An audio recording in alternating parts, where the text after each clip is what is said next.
Hey everybody, it's Kyle. Welcome back to the channel. Today we are giving a tour of our clone helmets, and this is our 187th Clone Legion helmet from the Disney Store and Disney Parks. We're going to walk you through our quirks and features of this product, and believe me, there are some quirks and features. I truly debated Boba Fett being up here, but I figured he is a clone and somebody's going to see it in the back of the shelves there and point it out and say it's not on the table. So here we go. Boba Fett's helmet. We're going to set it aside. So this is my helmet collection. Been collecting for a couple of years now. I never wanted to do helmets, but as most collectors say, I don't ever want to do that, and yet here it is. So this helmet is making very little buzz online, and I think for good reason. A lot of the reviews are saying it's not living up to the Hasbro series, and I have to totally agree with that.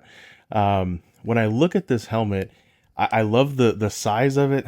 I love um, the proportions look better than the Hasbro helmet. I have to admit that. Everything just looks better proportioned. The head gap up here on these two, just to compare them side by side, is pretty significant, and I think that's almost unfortunate because when we look at these two helmets, for somebody like me that's got a big head, I have appreciated the size of the clone helmet. I know a lot of people have said they're really big, but I like them, and it fits my head. They're great. I don't wear these very often. I mean, it's literally been an unboxing, and then I'll try it on, and then it goes straight on the shelf. So I can't speak to the cosplay accessibility of it all. But I will say, having a smaller helmet size is great for display because these tend to be very awkward on the shelf. That's something that I've had to maneuver around and try to fit three on my IKEA shelves at a time. So the new size is nice, but the biggest feature that I think some people would argue, really has it going for itself is something I don't like at all. And you'll see in the close-ups, but this sort of expansion joint that they've included, obviously to help head size, comfortability. You're buying this at Disneyland, Disney World, so you're probably going to put it on, and maybe it makes the day easier. I like that it is a little bit more breathable throughout. I mean, I've tried both of them on. This helmet can get very hot very quickly. I mean, there's very little breathing room in there. It feels like you're wearing a plastic bucket. This one obviously feels the same, but there's a lot more breathing room throughout. Obviously, this has a lot to do with it. It's mesh here on the side, um, but I don't like that. I mean, it reminds me of this, and this is why I included some non-Hasbro helmets up here. This is a pretty old one that came out, probably Attack of the Clones period.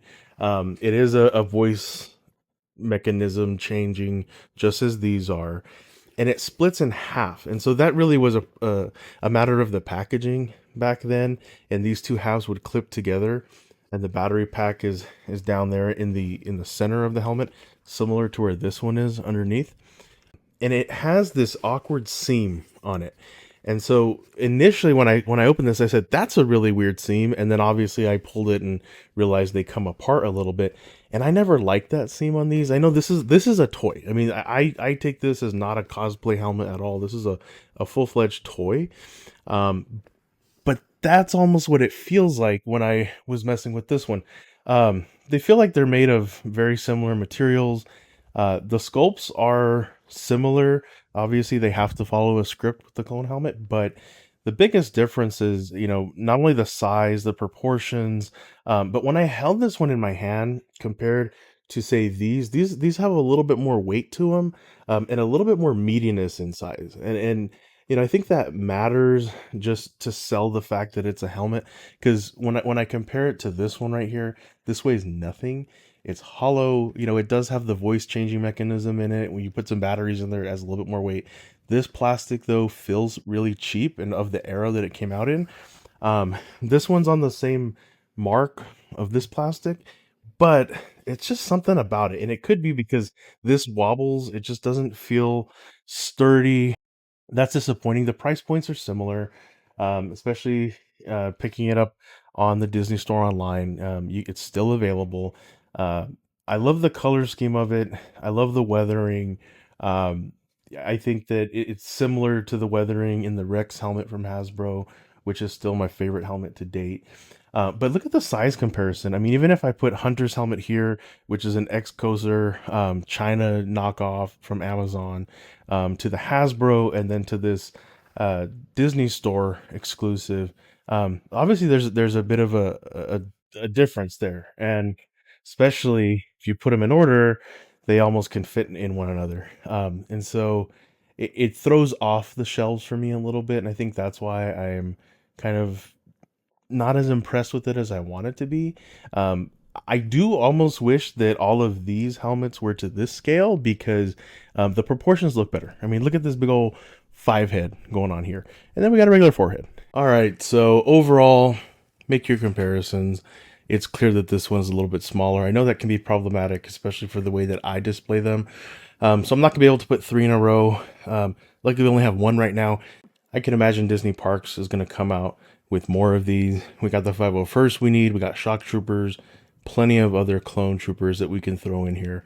So I can imagine this is something that's going to stay, even if it's not as popular with the first one. I know they chose somewhat an obscure one that doesn't get any screen time or much other than the Clone Wars. So, I mean, I think that matters a little bit.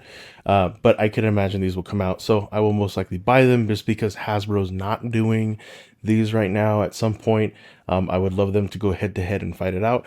But for now, if you're an entry level person that's coming in for the first time wanting to buy a clone helmet, I would go with Hasbro. Right now, because they have 3 options that you can pick: Rex, Ahsoka, and a Reg. They're similarly priced. I think the quality is a little bit better with Hasbro. If the proportions are going to bother you on like the bigger forehead piece, I don't care. I think they look great on the shelf either way. I would recommend them. The box is pretty cool from Shop Disney. I like it better than Hasbro. It's a little bit of embossed, similar to how Disney Parks do their packaging. So I like that a little bit better.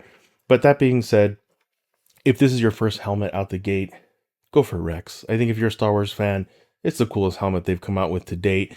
And they're readily available on Hasbro.com, Amazon, Target, you name it, you can find it.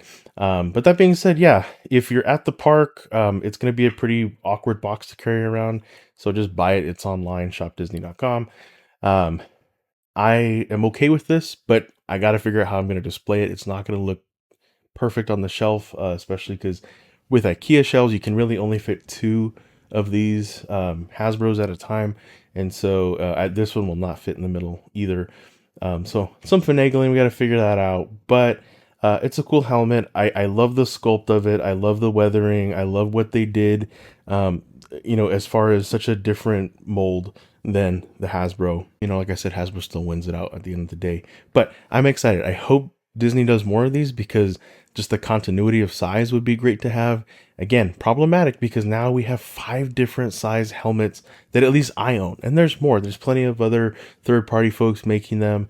And so with that, it's going to be really weird to start collecting these different size helmets. So I really give you caution if that's something that matters to you to run out and get this one.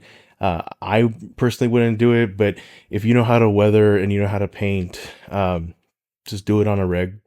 Find one of these at discount somewhere and just paint it. If that matters to you, it'll look better on the shelf. But decent buy. So if you're into it, pick it up. Hopefully you like this new form of content. We have a lot of new subscribers. Please share, like, comment below. What would you pick? Out of all these helmets, which one's your favorite? And does the size really matter here? Let me know in the comments. So follow us on Instagram. We are doing a lot of great content over there, and look forward to the coming weeks as we have a lot of awesome projects coming your way. Thank you.